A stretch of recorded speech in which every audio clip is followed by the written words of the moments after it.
नमस्कार मित्रांनो, स्वागत आहे तुमचं आपल्या DC चर्चा चॅनलवर। बिग बॉस मराठी सीझन 5च्या कालच्या एपिसोडमध्ये आपण पाहिलं पुरुषोत्तम दादा पाटील हे घराबाहेर गेले आहेत। त्यांचा प्रवास हा फक्त पहिल्या आठवड्यासाठीच होता। मित्रांनो, त्यांना कमी वोट भेटल्यामुळे त्यांना घराबाहेर जावं लागलं। तर मित्रांनो, आजच्या भागात आपण बघणार आहोत की अरबाज पटेलने मध्यरात्री अभिजित सावंत यांच्यावर हल्ला केला आहे। हो, अभिजित सावंत यांच्यावर हल्ला केला आहे।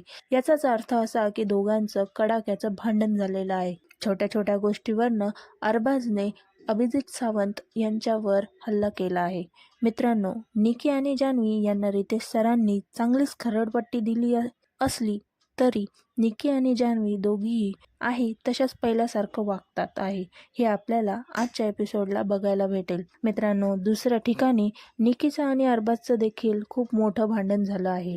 निकी अरबाजला समजवते की त्याने असं नव्हतं वागायला पाहिजे, तर अरबाज निकीलाच बोलतो की तू त्याची साईड नको घेऊ, त्या ग्रुपच्या साईडनी तू नाही आहेस तर तू त्या साईडनी बोलू नको। दोघांमध्ये कडाक्याचं भांडण होतं। तर बघूया आजच्या एपिसोडला कोणता वाद कोणत्या टोकापर्यंत जातो। आणि व्हिडिओला लाईक, चॅनलला सबस्क्राईब नक्की करा। धन्यवाद।